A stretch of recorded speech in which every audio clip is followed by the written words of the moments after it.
Assalamualaikum warahmatullahi wabarakatuh. Waalaikumsalam warahmatullahi wabarakatuh. Assalamualaikum warahmatullahi wabarakatuh. Waalaikumsalam warahmatullahi wabarakatuh.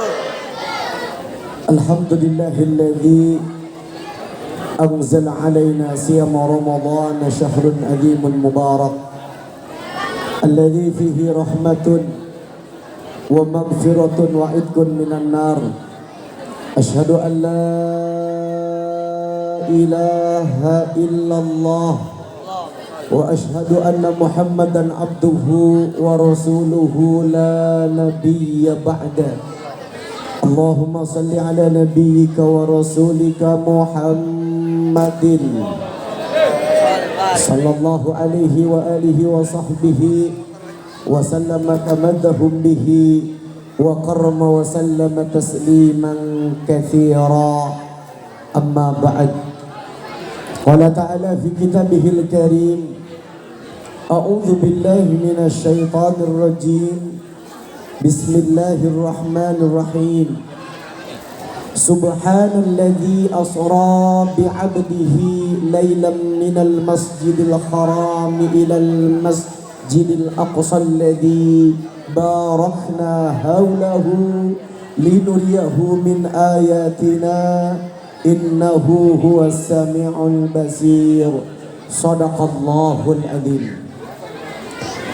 Yang mulia para tuan guru, para alim ulama, para tokoh masyarakat, para masyayikh, wabil khusus Bapak Kiai Uki Al-Amin Matanullah bituli hayati, yang sama kita muliakan Ketua Dewan Kemakmuran Masjid Raudatul Jannah Perumahan Kirana Cibitung, yang sama kita hormati tokoh aparatur pemerintah, mulai dari Bapak RT. Ada Pak RT-nya? Mana Pak RT ada? Doain mudah-mudahan tahun besok jadi RW. Yang sama kita hormati Bapak RW. Ada Bapak RW? Yang mana Bapak RW-nya?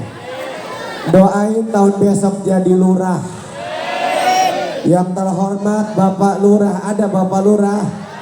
Mana Bapak Lurahnya? Doain tahun besok jadi bupati. Ada Bapak Bupati hari ini? Ada Bupati? Karena ndak ada Bupati, doain besok jadi RT. Ibu-ibu, bapak-bapak, jamaah yang mohon maaf tidak saya sebutkan satu persatu, mohon maaf tidak saya sebutkan satu persatu namanya karena emang saya tidak dikasih catatan satupun sama panitia. Jadi mohon maaf jangan kesal sama saya karena bapak ibu jamaah tidak disebut nama oleh saya.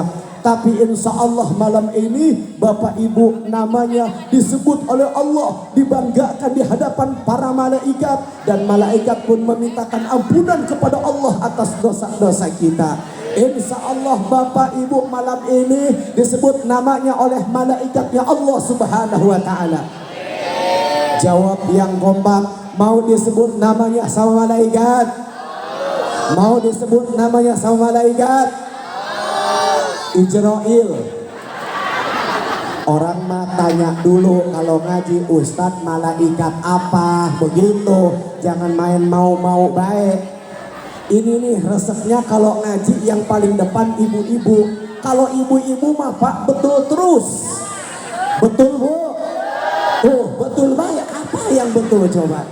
Ya Allah ya Rabbana, alhamdulillah alhamdulillah. Ini malam Allah Subhanahu wa Ta'ala gerakan mata hati dan juga langkah kaki kita sehingga kita bisa bersama berkumpul di tempat yang penuh keberkahan ini.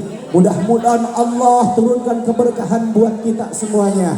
Mudah-mudahan berkah umur kita, berkah rizki kita, berkah keluarga kita, Yang sakit mudah-mudahan diangkat penyakitnya oleh Allah Subhanahu wa taala.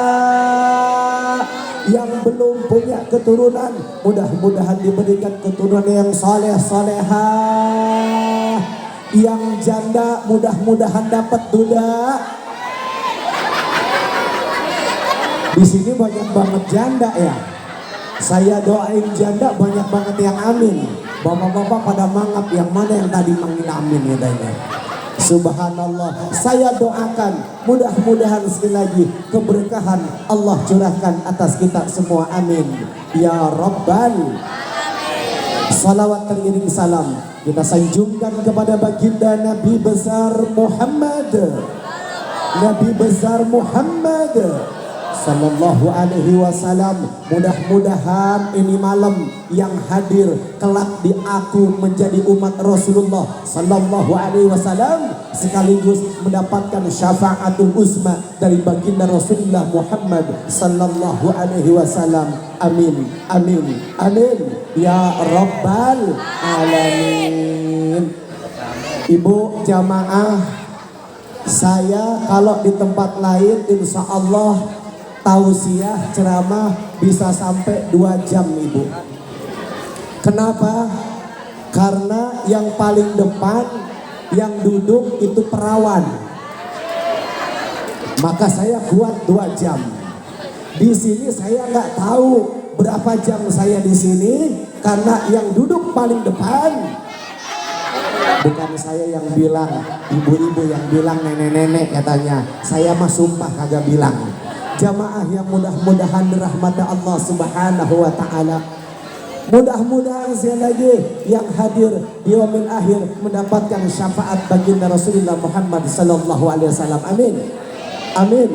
Ya Rabbal alamin. Yuk bersalawat dulu kepada baginda supaya kita nanti diberikan syafaat insya Allah. Man shalla alayya kunta syafi'an lahu yaumal qiyamah. Siapa yang bersalawat kepadaku kata Nabi, nanti dia mendapatkan syafaat di hari kiamat. Semuanya ya. Ya Nabi salam, ya Rasul salam, salam, ya Habib salam, salawatullah.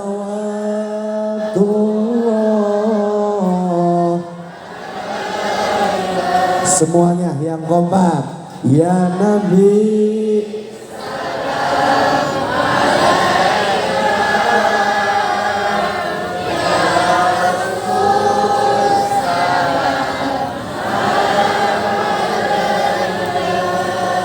ya Habib salam,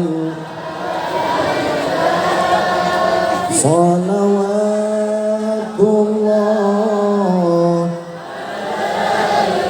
Innallaha yuhibbul witar. Allah cinta dengan perkara yang ganjil. Baru 2 kali bersolawat sambil angkat tangannya. Angkat tangannya sambil berdoa kepada Allah. Salawat kita insya Allah disampaikan kepada baginda Rasulullah sallallahu alaihi wasallam. Ya Nabi salam, ya Rasul salam, alaika ya Habib salam, salawatullah.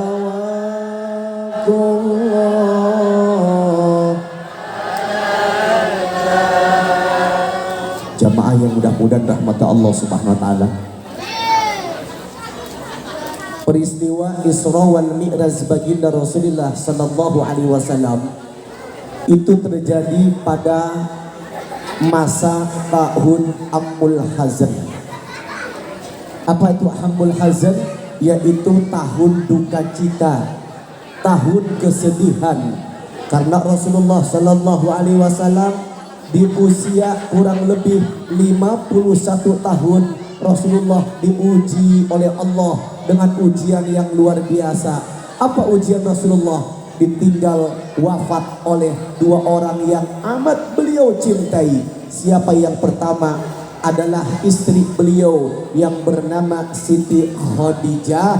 Yang kedua, tidak lama Siti Khadijah wafat, beliau pun ditinggal wafat oleh paman beliau yang tercinta yang bernama aduh, kalau saya pengen jawab takut salah Ustadz, karena nama paman sama nama kakek kadang-kadang suka ketuker. Maka saya pastikan lagi nih malam, kalau kita dengar kata paman, kata kuncinya Abu. Kalau kita dengar kakek, kata kuncinya Abdul. Kalau nama paman Nabi Muhammad Abu Thalib, kakek Nabi Muhammad Abdul Muthalib. Setuju? Nama kakek Nabi Muhammad kurang kompak. Nama kakak Nabi Muhammad, nama paman Nabi Muhammad. Seneng Ustadz kalau nanya begini, yang jawab kompak, seneng dengernya. Jangan kayak tadi, siapa nama paman Nabi Muhammad? Thalib. Oh, Thalib. Karena takut salah paman sama kakeknya. Ya Allah ya Rabbana, Rasulullah ditinggal wafat yang pertama oleh istri beliau yang bernama Siti Khadijah. Siti Khadijah merupakan istri yang amat Rasulullah cintai. Hatta Siti Khadijah wafat, cinta Rasulullah terhadap Siti Khadijah tidak bisa digantikan oleh istri-istri yang lain.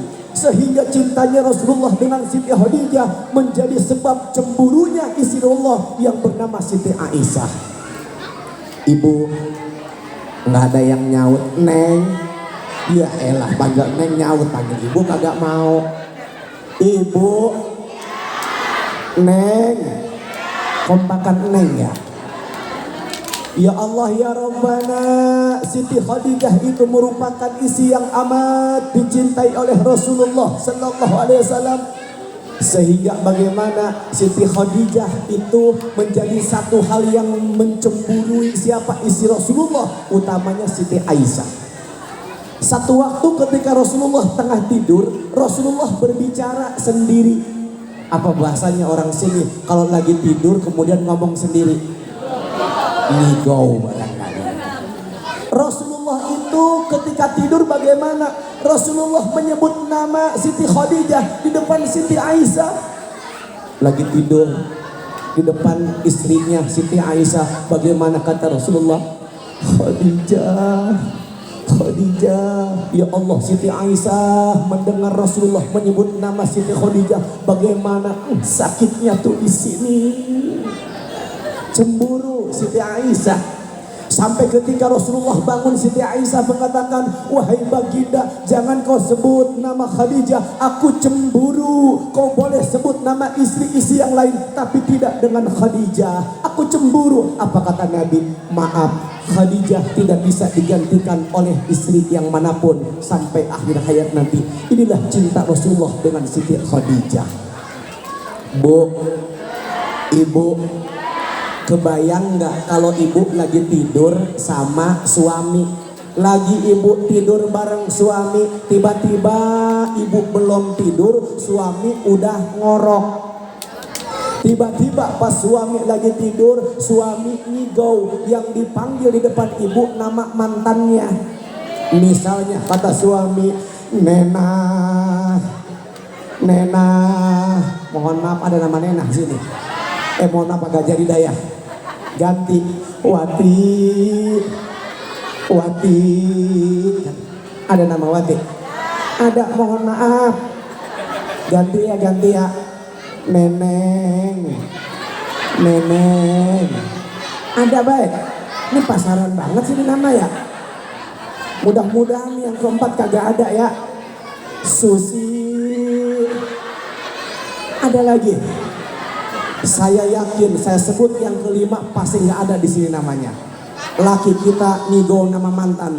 Madonna, Madonna, ada Madonna? Tuh bener kata saya. Subhanallah. Makanya biasa kalau pengen punya anak namanya keren, kasih namanya Dona. Dona itu nama abadi. Kalau lagi kecil dipanggil Neng Dona, enak dengernya, Neng Dona.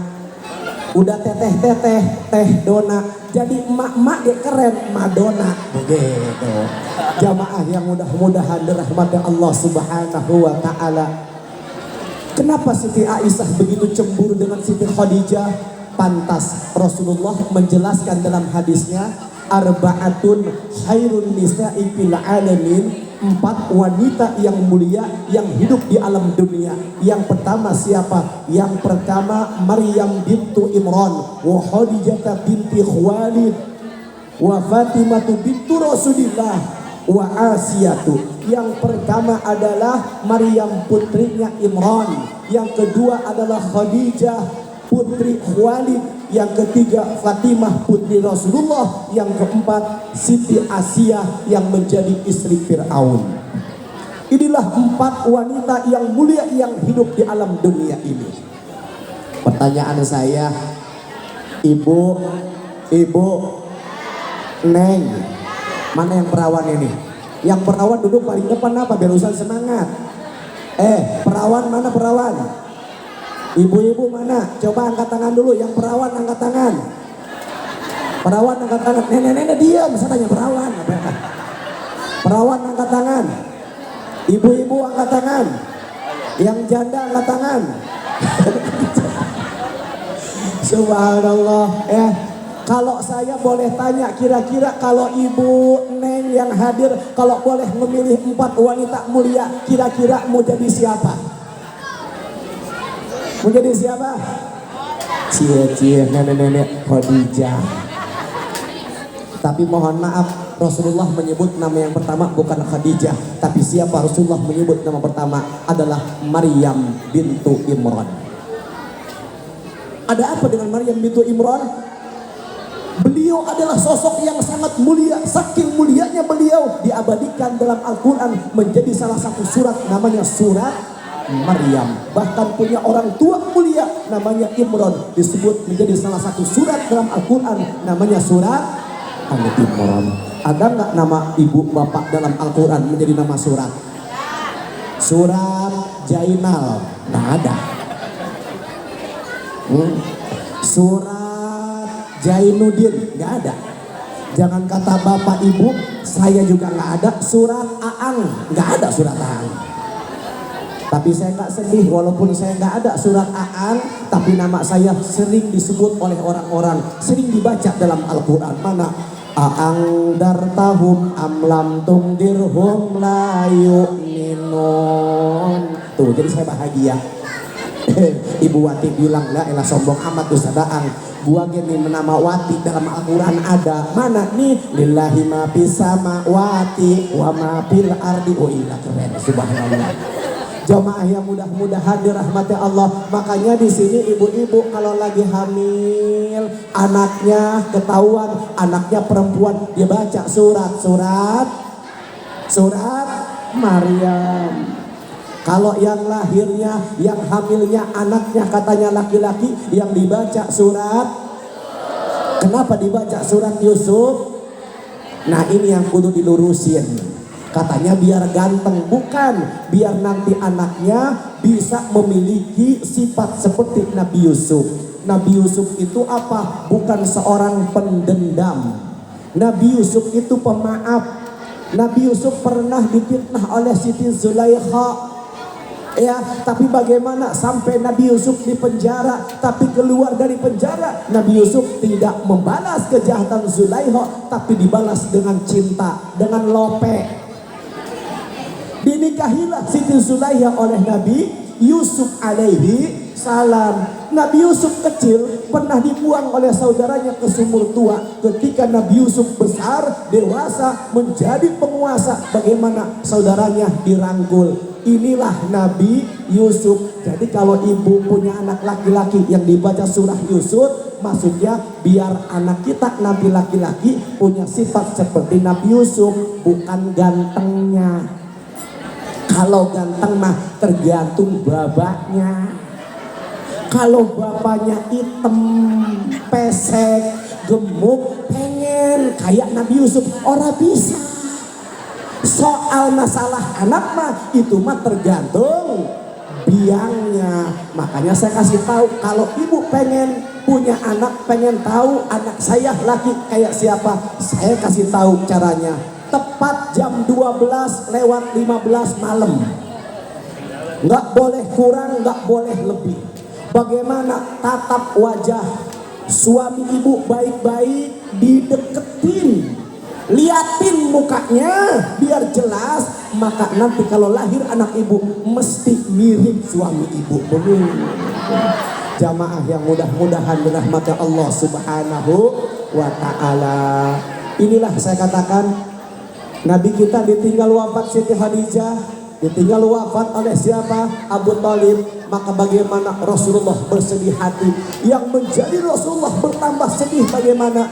Abu Thalib wafat dalam keadaan tidak beriman kepada Allah. Ini yang menjadi Nabi kita Muhammad semakin bersedih hati, kehilangan orang-orang tercinta, namun diantaranya satu tidak mau beriman kepada Allah Subhanahu wa ta'ala. Tetapi malam ini, kalau ada satu kelompok mengatakan orang tua Rasulullah di neraka, paman Rasulullah di neraka, maka buat kita sebagai umat Rasulullah, kita harus punya takdim terhadap Rasulullah. Jangan kita katakan keluarga Rasulullah berada di neraka, tapi yang kita katakan cukup satu, mudah-mudahan Allah ampuni dosa keluarga Rasulullah, utamanya paman Rasulullah. Mudah-mudahan Allah telah masukkan ke dalam surga. Karena apa? Cintanya Abu Thalib terhadap baginda. Subhanallah. Karena Nabi dalam hadisnya menjelaskan, anta ma'aman ahbabka, manusia di hari kiamat akan dikumpulkan dengan siapa yang dia cintai. Kalaulah kemudian Abu Thalib begitu cinta terhadap baginda Rasulullah SAW, tidak mustahil akan merubah takdir Allah Subhanahu wa ta'ala, menjadikan paman Rasulullah kemudian menjadi orang yang dibahagiakan oleh Allah Subhanahu wa ta'ala. Amin ya rabbal alamin. Jamaah yang mudah-mudahan dirahmati Allah Subhanahu wa ta'ala, maka pada usia ke-51 tahun itu terjadilah Nabi di Isra dan di Mi'rajkan. Kisahnya panjang, kalau diceritakan mungkin bisa sampai subuh. Saya langsung ambil hikmahnya saja. Dari perjalanan Isra wal Mi'raj Nabi kita Muhammad SAW, Nabi kita mendapatkan perintah salat 5 waktu yang tadinya 50 waktu dalam satu hari satu malam. Saya akan sampaikan pada malam ini satu hadis Rasulullah Sallallahu Alaihi Wasallam. Ini hadis datangnya dari Abu Hurairah radhiyallahu anhu. Ibu pernah dengar nama Abu Hurairah? Bu pernah dengar nama Abu Hurairah? Bapak pernah dengar nama Abu Hurairah? Abu Hurairah itu adalah sahabat Rasulullah Sallallahu Alaihi Wasallam yang nama aslinya adalah Abdurrahman bin Sahr. Abdurrahman bin Sahr. Beliau disebut Abu Hurairah karena apa? Ketika muda Abdurrahman bin Sahr itu tugasnya menggembala kambing. Kalau beliau menggembala kambing, dia selalu bawa anak kucing. Beliau cinta banget sama yang namanya anak kucing. Kemana-mana mesti bawa anak kucing. Mau menggembala kambing, dia ambil anak kucing, ditaruh di dalam gamis, sambil ngeliatin domba-domba gembalaannya. Lalu bagaimana dia mainin anak kucing. Pulang sampai rumah itu anak kucing dimainin. Hampir setiap saat orang-orang melihat Abdurrahman bin Sahr itu mesti membawa anak kucing, sehingga orang-orang menyebut Abdurrahman bin Sahr itu Abu Hurairah, yang artinya bapaknya kucing. Jadi Abu Hurairah itu artinya bapaknya kucing. Maka di sini kalau ada bapak-bapak yang senang miara burung, ada di sini. Ada seneng banget miara burung. Ya Allah, bukan saya kagak boleh miara burung, cuma kalau kebangetan cinta kebablasan, ini yang bahaya. Seneng banget sama burung, sehari sampai 3 kali dimandiin itu burung. Yang punya burung orang mandi-mandi. Ya Allah ya Rabbana, kalau buat burung apa aja dikasih makanan paling terjamin. Ibarat kata jangkrik, pahanya dia cariin. Kalau kata telur kuningnya, telur kuning yang dia kasihin. Tapi bini giliran pengen pepes ikan bandeng enggak dilayanin. Ini yang masalah.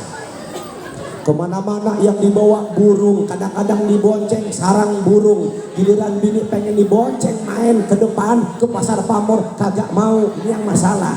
Maka ibu kalau punya suami seneng banget mainan burung, besok panggil Abu Toiron. Apa? Bapaknya burung. Setuju bu? Setuju? Bapaknya bapak burung, ibunya yang mainin. Jamaah yang mudah-mudahan dirahmati Allah Subhanahu wa ta'ala. Abu Hurairah dalam hadisnya bagaimana beliau berkata, qala Rasulullah sallallahu alaihi wasallam, Rasulullah sallallahu alaihi wasallam bersabda, nazala alayya Jibril. Satu waktu Jibril ini pernah datang kepadaku, kata Nabi. Faqala, lalu Jibril ini berkata, ya Muhammad ikra, wahai Muhammad bacalah. Faqala, Nabi menjawab, wa ma aqra, apa yang harus saya baca wahai Jibril? Faqala, maka Jibril pun kemudian membimbing Nabi dengan satu bacaan, fa khalafa min ba'dihim khalfun adaa'us shalah wattaba'us sahawah wa sawfa yalqauna ghayya. Yang artinya satu saat nanti akan terjadi, datang setelah engkau satu kelompok yang buruk. Mana kelompok yang buruk itu? Yaitu kelompok yang senantiasa menyia-nyiakan waktu sholat dan juga yang memperturutkan hawa nafsunya. Mereka semua akan berada dalam kesesatan. Fakultu, lalu Nabi Muhammad bertanya, ya Jibril, hal tudayyu ummati min ba'di shalah, apakah sepeninggal aku nanti umatku ini ada yang menyanyiakan waktu salat? Qala, kata Jibril, na'am, betul wahai Muhammad. Unasun min ummatika sayati zaman, satu saat nanti ada manusia-manusia dari umatmu yudayya'una shalah, yang senantiasa menyia-nyiakan waktu salat, wa yuakhirunal awqat, dan juga mengakhirkan waktu salat, wa yattabi'una syahawat, dan juga mempertaruhkan hawa nafsunya. Dinaron khairon indahum min salatihim, mereka menganggap bahwa dinar lebih baik daripada salatnya. Ya Allah ya Rabbana, Bu, di masa Rasulullah orang kalau salat itu tepat waktu, orang tidak berani meninggalkan sholat yang 5 waktu. Tapi Jibril pernah datang, Muhammad, nanti setelah engkau meninggal akan ada satu generasi yang buruk. Mana generasi itu? Mereka yang senantiasa menyia-nyiakan waktu sholat. Sampai Nabi tanya, wahai Jibril, memang nanti sepeninggal aku, kalau aku sudah mati, akan ada generasi kelompok yang menyia-nyiakan waktu sholat? Betul, kata Jibril. Bahkan apa? Mereka yang pertama menyia-nyiakan sholat, yang kedua mengakhirkan waktu sholat, yang ketiga memperturutkan hawa nafsu, yang keempat mereka menganggap kerja duit lebih baik daripada sholat. Ayo, saya mau tanya, sekarang banyak enggak orang-orang yang menyia-nyiakan waktu sholat? Saya tanya, ada tidak? Yang kedua saya tanya, ada enggak orang yang mengakhirkan waktu sholat? Yang ketiga, ada enggak orang yang senang memperturutkan hawa nafsunya? Ada enggak orang sekarang merasa bahwa kerja lebih baik daripada sholatnya? Kalau ada empat-empatnya, berarti ini tanda akhir zaman, kiamat sudah dekat. Ini prediksi daripada malaikat Jibril alaihissalam. Oleh karenanya malam ini saya kembali mengingatkan akan hadis ini. Kurang lebih 15 abad tahun yang lalu, mari kita renungkan. Saya mau malam ini kita berkumpul dalam rangka peringatan Isra wal Mi'raj Nabi Muhammad sallallahu alaihi wasallam. Maka bagaimana di sini ada momentum Isra Mi'raj sebagai refleksi diri menjadi pribadi muslim yang lebih beriman, bertakwa, bermanfaat bagi lingkungan masyarakat. Kata kuncinya maksimalkan sholat. Sudah itu saja. Maksimalkan sholat. Bagaimana mau kita beriman, bagaimana mau bertakwa, bagaimana kita akan menjadi pribadi yang manfaat bagi orang lain kalau kita sendiri menyia-nyiakan sholat. Ayo, saya ngajak yang hadir, mana sih orang yang menyia-nyiakan sholat itu? Orang yang menganggap remeh-temeh terhadap sholat. Mana contohnya? Sholat 5 waktu, sholatnya bolong-bolong, ada yang begitu? Johor sholat, asar sholat, maghrib sholat, isya tidak sholat, subuh tidak sholat, ada yang begitu? Ada yang begitu? Ngaku biar diaminin malaikat, diampuni dosa kita. Ada nggak orang yang sholatnya 1 hari timbang 4 waktu, Johor, asar, maghrib, isya sholat, subuhnya kagak sholat? Ada? Ada nggak yang 1 hari sholatnya timbang 3 waktu doang, Johor, asar, maghrib, isya, subuh nggak sholat? Ada? Bahkan ada yang 1 hari orang sholatnya cuma 1 waktu doang, maghrib doang sholatnya. Itu juga karena nggak enak sama bocah. Bocah aja pada rame sholat ke masjid, masa saya kagak sholat? Tuh, 1 kali sholat ke masjid tujuan bukan karena Allah, tapi karena nggak enak sama bocah. Ada yang begitu? Ada yang begitu? Oke. Yang kedua, bahkan ada orang yang sholat itu seminggu cuma sekali doang. Jumatan itu yang nguber, Jumat berkah. Naudhu ngelihat masyarakat bikin kotak, wah semangat dia sholat. Ada juga orang yang sholatnya setahun cuma 2 kali. Idul Fitri sama Idul. Naudzubillahimin. Saya mau, ayo mulai hari ini sholat 5 waktu. Setuju? Setuju? Yang kedua, kalau sudah sholat 5 waktu, mulai sholat tepat. Mulai sholat tepat.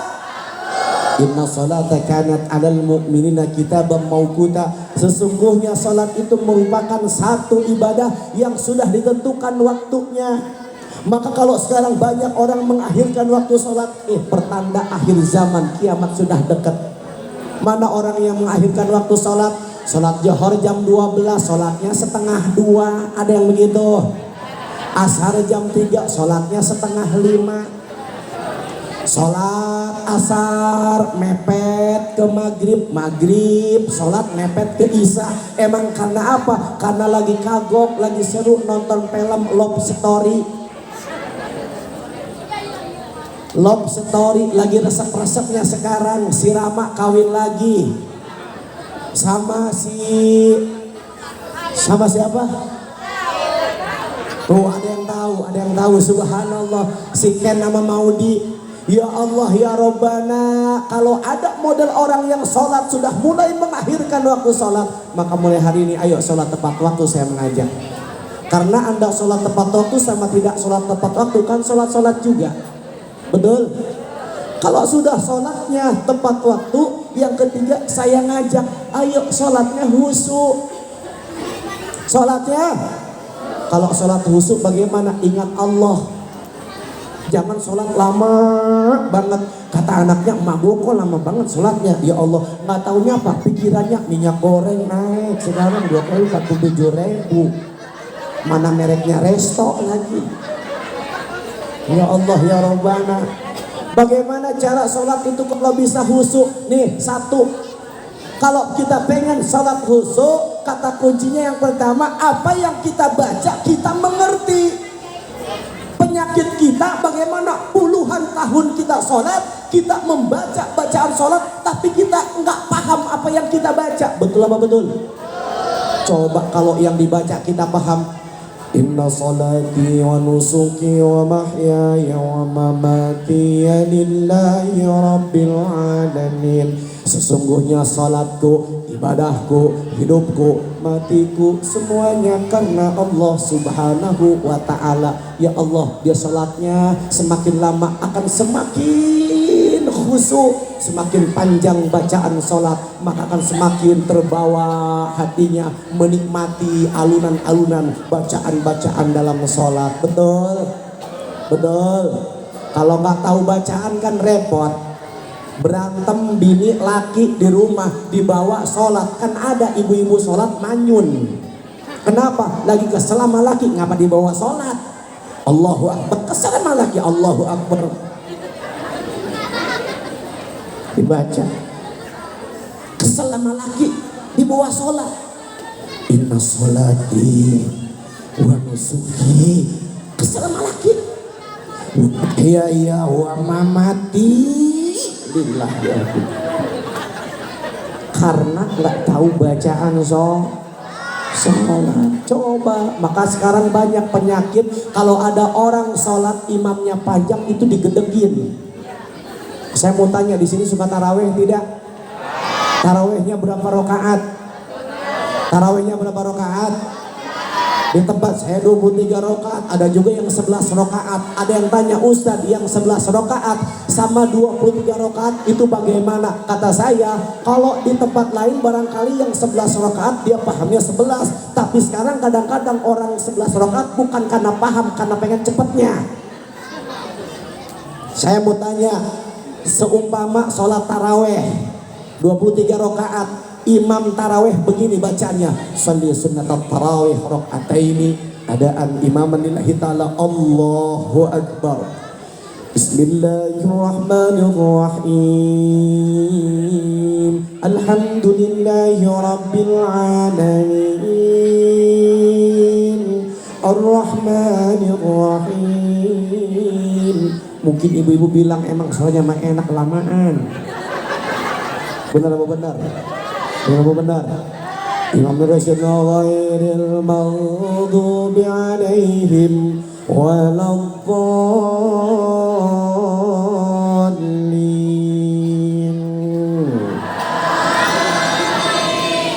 Imam tarawih merusil baca surat Bismillahirrahmanirrahim, Yasin. Ya Allah, itu orang yang sholat udah kayak kena petir. Dia lagi kan kalau sholat, bagaimana kalau sholat yang dilihatkan tempat sujud, ngedenger imam baca Yasin langsung gini. Terus apa? Itu sholat mulai kagak husuk, baca surat Yasin 80 ayat lebih. Ini imam kira-kira berapa ayat yang dibaca ya? Ya Allah ya Rabban, orang sholat ngapa jadi tanya-tanya? Akhirnya bagaimana ketika sholat taraweh itu imam masih nerusin bacaan surat Yasin sampai 20 ayat, mulai terganggu kehusuan. Yang tadinya yang dilihat tempat sujud kan mulai diangkat kepala, diangkat dikit kaki, dendek dikit. Siapa si imamnya? Kan begitu. Betul apa betul? Pas yang diliatin imamnya pantas TKM Ordotul Jannah yang imamin. Saya mau tanya, kira-kira selesai sholat taraweh ibu mau musafahan tidak bapak? Mau salaman nggak bapak sama imamnya? Kagak, langsung kabur. Neksel. Sebelum kabur tidak lupa lihat dulu jadwal di mading. Ini tanggal berapa lagi ya imam ini ngimamin di mari? Tanggal 14. Gua besok nanti taraweh pindah musola masjid ke yang lain. Benar apa benar? Benar apa benar? Tapi giliran imam yang taraweh begini salih sunnat taraweh rakaataini, adaan imam alitala Allahu Akbar. Bismillahirrahmanirrahim. Alhamdulillahirabbil alamin arrahmanir rahim maliki yaumiddin iyyaka na'budu wa iyyaka nasta'in ihdinas siratal mustaqim siratal ladzina an'amta 'alaihim ghairil maghdubi 'alaihim waladdallin. Imam nerusin Bismillahirrahmanirrahim, inna a'tainakal kautsar. Nyengir. Yang belakang Allah ya Rabbana.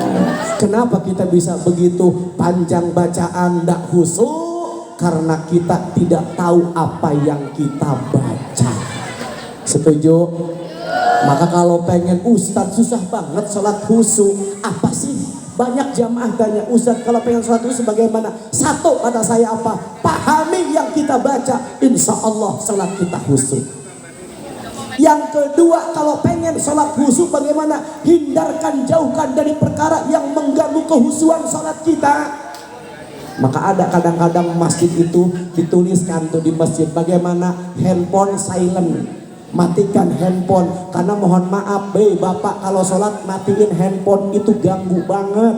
Saya yang ngerasain. Ya Allah ya Rabbana, kalau orang sholat bawa handphone, dikantongin handphonenya, kantongnya lepis, celananya yang ketat. Allahu Akbar. Imam lagi ngimamin Bismillahirrahmanirrahim. Alhamdulillahi Rabbil Alamin. Tiba-tiba itu yang lagi ngantongin handphone bunyi ngegeter pahanya. Trrrr. Wah gelisah itu. Trrrr. Dipencet-pencet begini gak kena-kena. Ya Allah ya Rabbana. Mending kalau bunyi airingnya, bunyinya solawatan ya Nabi salam. Ini kagak, ini bunyinya lagu jadul yang cuma airingnya doang.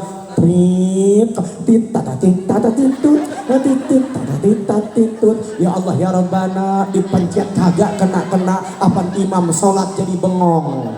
Lagi baca enak-enak. Bismillahirrahmanirrahim. Alhamdulillahirabbil alamin arrahmanirrahim maliki yaumiddin. Langsung imam diam. Depan diterusin. Iyyaka na'budu wa iyyaka nasta'in. Bocah PA di belakang malah ada begini. Kacau itu sholat. Jamaah yang mudah-mudahan rahmatullah. Maka besok kalau mau sholat, bagaimana perkara yang mengganggu hilangkan. Mak-mak mau sholat, bocah lagi nangis, ibu sholat nggak bisa khusyuk. Pegang bayi ditaruh di kasur. Ibu sholat deket bayi, ibu kan gemes. Itu bayi mau kena sholat apa, mau jatuh di kasur. Allah Akbar, ya Allah nggak bisa. Besok belajar kalau mau sholat perkara yang dapat mengganggu kehusuan maka hilangkan, tinggalkan insya. Termasuk wahai para bapak-bapak, kalau anda pengen sholat khusyuk gunakan pakaian yang terbaik. Ya Bani Adam, huzu zinatakum inda kulli salah. Wahai Bani Adam, kalau anda mau sholat pakai pakaian yang terbaik. Mana pakaian yang terbaik? Pakaian yang tidak mengganggu kehusuan orang sholat. Pakai pakaian itu gamis, pakai yang putih, pakai imamah, pakai peci. Ya Allah ya Rabbana, sholat khusyuk. Jangan kadang-kadang sholat pakai batik. Yang di belakang kadang-kadang kepo. Allahu Akbar, dilihat batik kan sudah ada gambar-gambar motif ya. Dilihatin ini alurnya alur apaan ya. Begini pas ke bawah tuh kok tidak ada kepala burung ya. Ini burung apa ya? Burung beo kali. Ya Allah ya Rabbana, jangan. Masih mending ini kadang-kadang mohon maaf bapak kalau lagi dapat kaos hadiah dari beli cat. Bapak kalau beli cat dapat kaos tuh. Beli kacang Garuda, beli ciki, dapat hadiah kaos. Apalagi kaos partai dipakai buat sholat. Jangan bikin kacau. Kaos partai dipakai sholat nomor 71. Allahu Akbar. Yang si nomor 15 ngeliat, genda banget, gak mau dia dekat.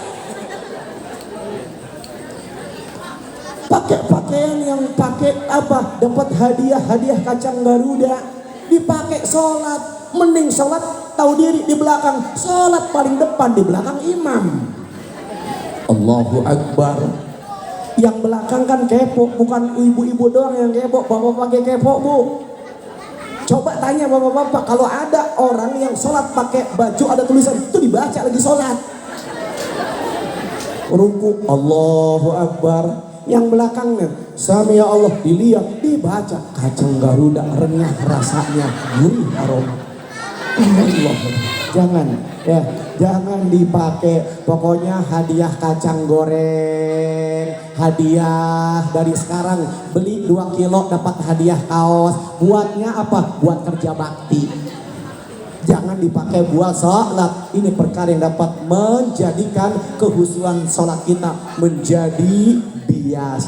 Insya kalau sudah sholatnya khusyuk, saya ajak ayo sholat berjamaah, khusus laki-laki. Saya sampaikan, bapak-bapak itu ada yang sholatnya itu berjamaah itu ke masjid. Mohon maaf, kadang-kadang ada orang bapak-bapak nih laki-laki males sholat ke masjid. Tadi yang saya bilang, harusnya kan bapak-bapak itu sholatnya di masjid itu setiap waktu, 5 waktu. Ini enggak, cuma waktunya maghrib doang 1 kali, baru dia berjamaah ke masjid. Ada yang seminggu sekali, Jumat doang ke masjid. Ada yang sebulan, oh enggak sebulan, per setahun sekali, Idul Adha, Idul Fitri, baru dia sholat ke masjid. Selebihnya sholat di rumah, ada nggak yang begitu? Bahkan ada seumur hidup dia baru injek kaki ke masjid cuma sekali doang dia sholat. Itu pun sekalinya sholat ke masjid songong sholatnya di depan imam. Mati. Pas mati, orang mati sholatnya depan imam, belakang imam. Makanya kalau di sini ada rumah dekat ke masjid, rumah dekat ke musola, tapi seumur-umur kagak mau nginjek masjid, nggak mau sholat berjamaah, besok kalau mati nggak usah disolatin di masjid. Setuju? Setuju? Emang kenapa? Saya takut hidup aja kagak doyan masuk masjid, takutnya nanti kalau mati dibawa ke masjid dia ngejerit. Sholat di masjid, setuju? Setuju? Saya mau tanya, ibu-ibu, bapak-bapak senang sholat di rumah apa di masjid? Jawab jujur bu, senang di rumah di masjid bapak-bapak? Di rumah dan di masjid, rumah masjid kan. Saya mau tanya begini dah, kira-kira saya mau jadi yang hadir ibu-ibu harus jadi pelopor kebaikan buat bapak-bapaknya. Bagaimana? Mulai saat ini setelah peringatan Isra wal Mi'raj baginda Rasulullah SAW, ajak bapak-bapaknya sholat ke masjid secara berjamaah. Setuju bu? Setuju? Pertanyaan saya, yang paling susah ngajak bapak sholat ke masjid itu waktu kapan? Waktu kapan bu? Yang kompak waktu subuh katanya pak. Kata ibu-ibu, bapak yang paling susah sholat ke masjid waktu subuh. Sekarang saya mau tanya sama bapak-bapak. Bapak-bapak, kalau bapak nyuruh sholat, ibu-ibu yang paling susah waktu apa pak? Tuh kok sama subuh juga ya? Ini jangan-jangan dua-duanya kagak sholat kayaknya. Ya Allah ya Rabbana, bu, kalau besok bapak susah dibangunin, makanya cara bangunin bapak itu bagaimana bu? Jangan pakai marah-marah. Saya paling gak seneng kalau istri saya marah-marah. Besok kalau nyuruh sholat bapak-bapak pakai bahasa yang santun. Ya yang bebek, buah hatiku, ini waktu sholat subuh, bangun sayang. Begitu, pernah begitu nggak? Pernah begitu? Ini mah kagak, pak bangun subuh, enak tahu dengernya itu. Pakai bahasa santun, Ustaz saya sudah pakai bahasa santun, tapi lagi saya nggak mau bangun juga. Jangan menyerah, dakwah itu tidak boleh kita berputus asa, nggak mau terusin. Bagaimana kalau perlu diusap-usap kepalanya sambil dibacain sholawat, ya Nabi salam alaika, ya Rasul salam alaika. Bapaknya ngomong, emang gue disonatin. Ibu nggak mau bangun juga bapaknya. Coba bu pegang di kepala, barangkali ada paku nancep, cabut. Kalau laki susah ke masjid, emang lagi digayain setan. Susah juga Ustadz, jangan ngambek. Caranya bagaimana? Depatkan wajah ibu dengan wajah bapak sedekat mungkin. Setelah itu ibu panggil dengan mesra, Fafa, Fafa, bangun Fafa, ini mama, bangunin buat sholat subuh Papa. Insya Allah laki bangun kebauan. Begitu Ustadz, udah saya deketin, udah saya tempelin, kagak bangun-bangun, laki saya susah bangunnya Ustadz. Gak usah ngambek. Bagaimana caranya? Mulut ibu deketin ke kupingnya, nggak usah kenceng, biar pelan aja. Bilang, bapak mau kawin lagi apa kagak? Pasti bangun tuh laki. Jamaah yang mudah-mudahan rahmat Allah. Berbagai macam cara nggak juga mau sholat ke masjid, sudah ibu serahkan kepada Allah. Ibu tawakal. Bagaimana caranya? Besok ibu ke pasar Cibitung, nyari mukena warna pink yang ada gambar Hello Kitty. kasih buat bapak kalau pengen tetap sholat di masjid. Setuju? Setuju? Jangan setuju masa bapak pakai mukena warna pink, bapak suruh sholat ke masjid, mukena buat ibu di rumah, begitu. Insya satu hadis Rasulullah terakhir menjelaskan, murus sobiyu bisolah ila balaga sab'i sinin. Ajarkan anak-anak itu untuk sholat, ajak di usia 7 tahun. Anak 7 tahun ajarkan sholat. Wa idza balaga isri sinin, kalau sudah sampai 10 tahun tidak mau sholat, 4.000 pukul, kata Nabi. Untuk urusan sholat nggak main-main, nggak usah takut orang tua sama anak, jangan kalah sama anak. Kadang ada orang tua kalah sama anak, nyuruh anak sholat nggak mau, main diem baik, siap tanggung jawab di hadapan Allah Subhanahu Wa Taala. Saya punya anak, saya suruh, nak ayo sholat sayang, nggak mau, saya tegas, nak sholat, nggak mau, saya pukul. Inilah ajaran Rasulullah Sallallahu Alaihi Wasallam, memukul bukan menyakiti, tetapi bagaimana memukul untuk memberikan pendidikan. Anak 10 tahun nggak mau sholat, pukul tidak? Pukul. Pertanyaannya, Ustadz, laki saya 50 tahun kagak mau sholat Ustadz, kira-kira pukul apa jangan? Pukul jangan. 50 tahun itu mah, yang 10 tahun dipukul mah, 50 tahun jangan dipukul, disetrum. Setuju? Setuju? Masya Allah, kualak nih istri setuju katanya. Saya mah maksudnya setrumnya pakai hati, bukan pakai kabel, ibu. Setrum pakai hati. Ingatkan, insya Allah. Terakhir, kalau sudah sholat tepat waktu, sholatnya khusyuk, sholatnya berjamaah, maka jadikan sholat kita menjadi benteng daripada perbuatan keji dan munkar.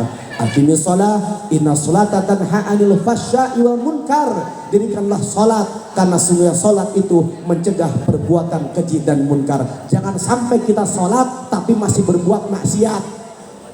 Jangan sampai kita sholat tapi masih nyakiti tetangga. Jangan sampai kita sholat tapi masih sibuk mencari kesalahan aib saudara kita. Jangan sampai ibu-ibu sholat tapi masih senang ngegosip, kumpul di atas balai di siang hari. Jangan sampai kita sholat kadang-kadang duit raib di kantong celana laki. Ya Allah ya Rabbana, kalau kita melakukan sholat tetapi kita masih melakukan berbagai macam bentuk kemaksiatan, maka sia-sia sholat kita. Apa kata Nabi? Malam yang tahi sholatuhu anil fahsya'i wal munkar lam yajid minallah illa bu'da. Siapa orang yang sholatnya tidak mampu mencegah perbuatan keji dan munkar, maka sesungguhnya dia tidak mendapatkan apa-apa dari sholatnya. Yang ada hanya semakin jauh dari Allah Subhanahu Wa Taala. Maka bunda panda, kalau kita ingin melihat bagaimana kualitas iman seseorang, lihat dari sholatnya. Kalau sholatnya dia itu 5 waktu, tepat waktu, khusyuk berjamaah, insya Allah berhadapan dengan orang seperti ini akan enak. Tapi kalau Anda ketemu orang Islam, sholatnya kadang-kadang lalai, kadang-kadang sholatnya tidak tepat waktu, masih bolong-bolong, tidak mau berjamaah, Anda berurusan dengan model orang seperti ini, biasanya akan bermasalah. Jadi kalau ada orang-orang ngakunya Islam tapi kok masih seneng nyakitin, kata kuncinya ada masalah dengan sholatnya. Ayo saya mengajak, insya Allah setelah mendengarkan tausiah peringatan Isra Mi'raj ini, mudah-mudahan kita menjadi orang-orang yang ahli sholat, menjadi ahli sholat, amin ya Rabbal Alamin. Barangkali itu saja yang dapat sampaikan, mudah-mudahan bermanfaat. Kesempurnaan hanya milik Allah, kesalahan dari pribadi, mudah-mudahan semua bisa memaafkan saya. Doa ceramah, doa double pahala, double pahala. Angkat kedua tangan kita berdoa kepada Allah Subhanahu Wa Taala. Yang pertama, tujukan doa kita untuk orang-orang yang terbaik dalam hidup kita, ayahanda bunda kita yang masih hidup, mudah-mudahan Allah berikan kesehatan panjang umur. Mudah-mudahan ayahanda bunda, kakek nenek, para guru, suami istri, anak tercinta yang terlebih dahulu menghadap Allah Subhanahu Wa Taala Mudah-mudahan Allah tempatkan almarhumah di tempat yang paling mulia di taman surganya Allah Subhanahu wa taala. Duhai Allah, jika hari ini ada di antara keluarga kami, saudara-saudara kami, masyarakat kami yang tengah terbaring sakit, mudah-mudahan Kau angkat penyakitnya, Kau ganti dengan kesehatan yang lebih baik daripada sebelum sakitnya. Duhai Allah, jadikan keluarga kami keluarga sakinah, mawaddah warahmah. Jadikanlah istri kami istri salehah, jadikan para suami kami suami yang saleh, jadikan putra putri kami keturunan kami menjadi putra putri keturunan yang saleh salehah, putra putri yang taat kepada Allah Rasulnya, berbakti kepada kedua orang tuanya. Mudah-mudahan kelak mereka anak dan keturunan kami mampu mengangkat derajat kedua orang tuanya baik di kehidupan dunia maupun di kehidupan akhirat. Duhai Allah, di sisa umur yang Kau berikan kepada kami, berikan kami kekuatan iman, Islam serta keistiqomahan untuk senantiasa menjalankan perintah-Mu, meninggalkan segala bentuk larangan-Mu. Duhai Allah, berikan kesempatan kepada kami untuk kita bisa kami hadir di bulan suci Ramadan ya Allah. Berikan kesempatan kepada kami untuk kami bisa hadir berada di bulan suci Ramadan. Duhai Allah, ya Allah ya Rabbana, di akhir hayat saat Engkau wafatkan kami dalam keadaan bawa iman Islam, wafatkan kami dalam keadaan husnul khatimah. Al-Fatihah. Bismillah minasyaitonir bismillahirrahmanirrahim. Alhamdulillah rabbil alamin arrahmanir rahim maliki yaumiddin. Iyyaka na'budu wa iyyaka nasta'in ihdinas siratal mustaqim siratal ladzina an'amta 'alaihim ghairil maghdubi 'alaihim waladdallin. Astaghfirullahaladzim. Allahumma shalli wa sallim ala sayyidina wa habibina syafi'ina karimina maulana Muhammad wa barik wa sallim wa radhiyallahu ta'ala an kulli sahabati rasulillahi ajma'in. Amin Allah ya rabbal alamin. Hamdan syakirin, hamdan na'imin, hamdan yuwaffi'u wa yukafi'u mazidah. Ya Rabbana lakal hamdu kama yanbaghi li jalli karim wa 'azimi sultanih. Allahumma salli ala sayyidina Muhammad wa ala ali sayyidina Muhammad. Allahumma ighfir lana dhunubana wa walidina warhamhum kama rabbana saghara. Li jami'il muslimin wal muslimat wal mu'minin wal mu'minat al ahya'i minhum wal amwat. Allahumma barik lana fi Rajab wa Sa'ban wa ballighna Ramadana. Allahumma barik lana fi Rajab wa Sa'ban wa ballighna Ramadana. Allahumma barik lana fi Rajab wa Sa'ban wa ballighna Ramadana. Allahumma ihtim lana bil iman wahtim lana bil Islam wahtim lana bi husnil khatimah. Rabbana la tadana dhanban illa ghafartah wa la hamman illa faraztah wa la daynan illa qadaitah wa la hajatan min hawaid dunya wal akhirah illa qadaita ya arhamar rahimin. Radina billahi rabba wa bil islami dina wa Muhammadin sallallahu alaihi wasallam nabiyya. Allahumma arinal haqqa haqqan warzuqna ittiba'ah wa arinal batila batilan warzuqna ijtinabah. Rabbana faghfir lana dhunubana kaffir 'anna sayyi'atina wa tawaffana ma'al abrar. Rabbana hab lana min azwajina wa dhurriyyatina qurrata a'yunin waj'alna lil muttaqina imama. Rabbana la tuzigh qulubana ba'da idh hadaytana wa hab lana min ladunka rahmah innaka antal wahhab. Rabbana atina fid dunya hasanah wa fil akhirati hasanah wa qina adzabannar birahmatika ya arhamar rahimin. Subhana rabbil izzati amma yasifun wa salamun 'alal mursalin walhamdulillahi rabbil alamin. Bapak Ibu jamaah yang mudah-mudahan dirahmati Allah, barangkali itu yang dapat sampaikan. Mohon maaf kalau ada kata-kata saya yang agak kasar, mohon dimaafkan karena saya memang makhluk kasar bukan makhluk halus, jadi bahasa saya agak kasar. Mohon maaf, mohon maaf. Sebelum saya tutup dengan salam, saya mau tanya, di sini ada yang pernah melihat saya di televisi belum? Ada yang pernah melihat saya di TV belum? Belum, jawabannya betul. Saya belum pernah masuk TV Bapak Ibu. Baik, barangkali itu yang dapat sampaikan. Sebelum saya tutup, saya mau pesan dulu buat ibu-ibu yang usia 60 tahun ke atas, tolong jangan pulang sendiri-sendiri, tolong rame-rame karena sekarang lagi musim culik ya. Assalamualaikum warahmatullahi wabarakatuh.